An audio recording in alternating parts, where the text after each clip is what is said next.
আসসালামু আলাইকুম। একটা বদ্ধ জলাশয়ে কিছু ব্যাঙের বসবাস ছিল।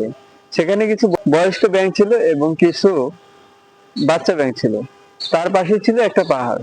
তখন বাচ্চা ব্যাঙগুলো চিন্তা করলো যে আজকে পাহাড়ে উঠা যাক। তখন বয়স্ক ব্যাঙগুলো তাদেরকে বলল যে তোমরা কখনই পাহাড়ের চূড়ায় উঠতে পারবে না। তখন বাচ্চা ব্যাঙগুলা তাদের ইচ্ছা শক্তির উপর ভিত্তি করে চিন্তা করলো যে আজকে পাহাড়ে উঠবো। তখন বয়স্ক ব্যাঙগুলা তাদেরকে ঘিরে ধরলো কিভাবে তারা পাহাড়ে উঠবে এটা দেখার জন্য। তখন বয়স্ক ব্যাঙগুলা নিচের থেকে বলতেছিল যে তোমরা আজকে উঠতে পারবে না। তখন কিছু কিছু ব্যাঙ, বাচ্চা ব্যাঙ নিচে পড়ে যায় এবং তারা মারাও যায়।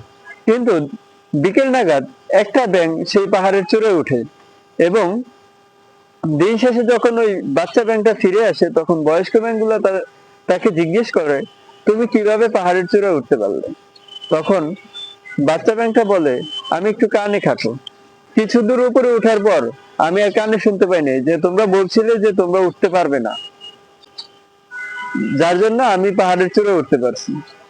তো জীবনটা এরকম, কারো কথা শুনে কখনোই থেমে থাকা যাবে না। নিজের জীবনকে নিজের মতো করে এগিয়ে নিয়ে যেতে হবে। আশেপাশের লোক কে কি বললো এই কথায় কান দেওয়া যাবে না। So thank you so much. আসসালামু আলাইকুম।